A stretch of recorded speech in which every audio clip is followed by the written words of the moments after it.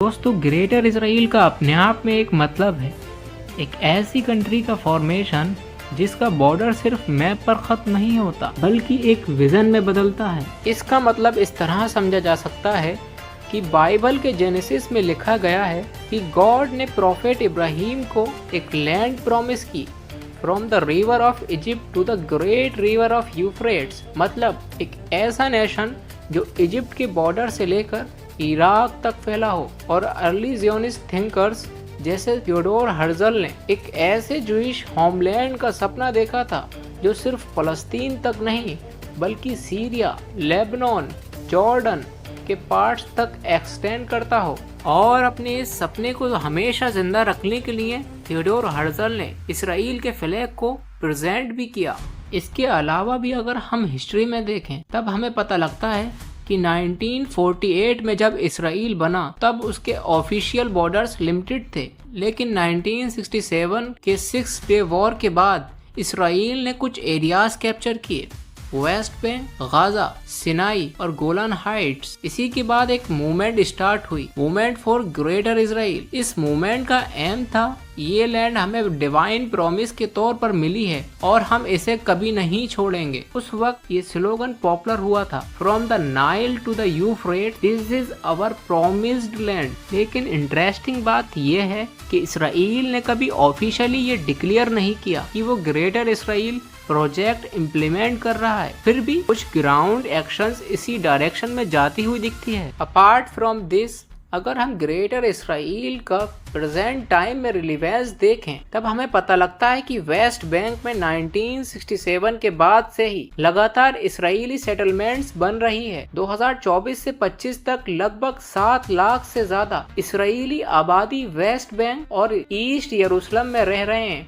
United nation के हिसाब से ये सेटलमेंट्स इलीगल हैं, but they are still growing every year. क्या ये कोइंसिडेंस है या एक स्ट्रेटजी जिससे फलस्तीन के लैंड को ग्रेजुअली एब्जॉर्ब किया जा सके? और दूसरी तरफ रिसेंट में इसराइली गवर्नमेंट ने वेस्ट बैंक के कुछ एरियाज को सोवन इसराइली टेरिटरी डिक्लेयर करने के हिंट्स दिए हैं। 2020 में नेतन्याहू ने ओपनली बोला था, एनेक्सेशन इज अवर राइट, जिसे इंटरनेशनल लेवल पर काफी सारे मुल्कों ने अपोज किया था, पर ग्राउंड पर पॉलिसीज स्लो मोशन में इम्प्लीमेंट होती गई। काफी सारे राइट विंग लीडर्स भी ओपनली ग्रेटर इसराइल ड्रीम का मेंशन करते हैं, जैसे फाइनेंस मिनिस्टर बेजलेल स्मोट्रिच ने कहा, I dream of greater Israel from the Nile to the Euphrates. ऐसे स्टेटमेंट्स एक सिंबॉलिक वार्निंग भी हैं और एक पॉलिटिकल रियलिटी भी। अब सवाल आपसे है, जब गवर्नमेंट ऑफिशियली कुछ नहीं कहती पर ग्राउंड पर सब कुछ उस डायरेक्शन में हो रहा हो, तो क्या आप इसे अंडर कंस्ट्रक्शन प्रोजेक्ट नहीं कहेंगे?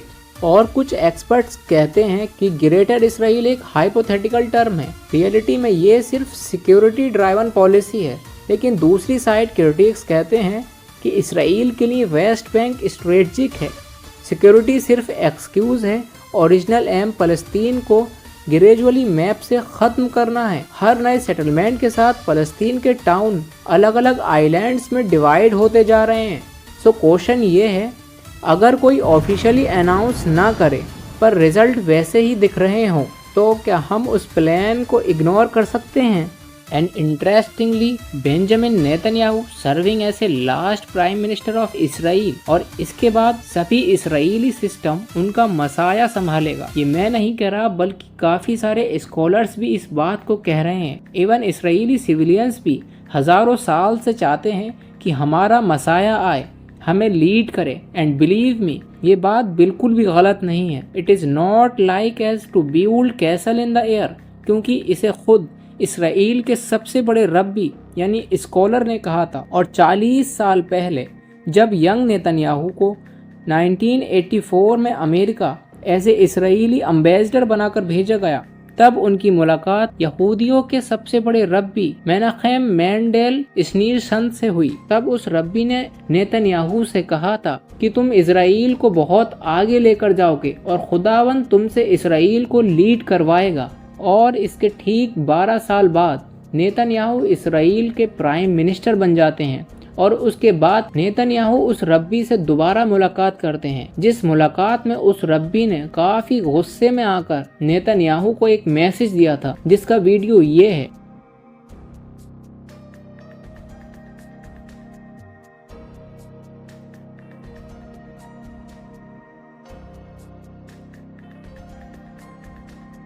इस वीडियो में ये रब्बी नेतन्याहू से कह रहा है कि तुम उस तरह काम नहीं कर रहे हो जिस तरह तुम्हें करना चाहिए।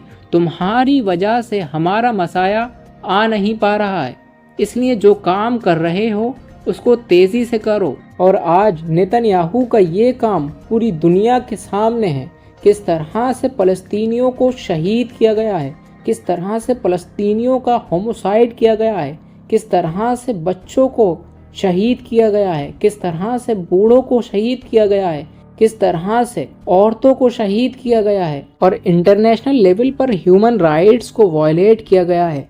सो क्या ग्रेटर इसराइल एक स्पिरिचुअल ड्रीम है? और क्या इस स्पिरिचुअल ड्रीम को फुलफिल करने के लिए होमोसाइड जरूरी है, बच्चों का खून बहना जरूरी है? क्योंकि so called most democratic country America के जरिए से हुई पीस डील कहीं भी इम्प्लीमेंट होती नहीं दिख रही है। दोस्तों, मैप्स कभी न्यूट्रल नहीं होते, हर बॉर्डर के पीछे एक आइडियोलॉजी होती है।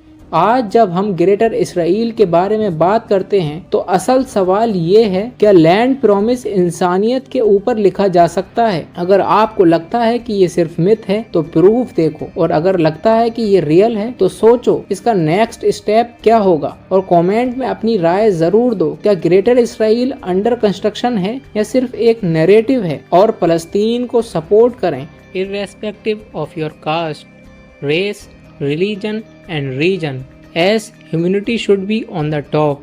अगर आपको ये एनालिसिस इंफॉर्मेटिव लगा तो वीडियो को लाइक करो, शेयर करो और चैनल को सब्सक्राइब करो। Stay aware, stay informed and keep questioning.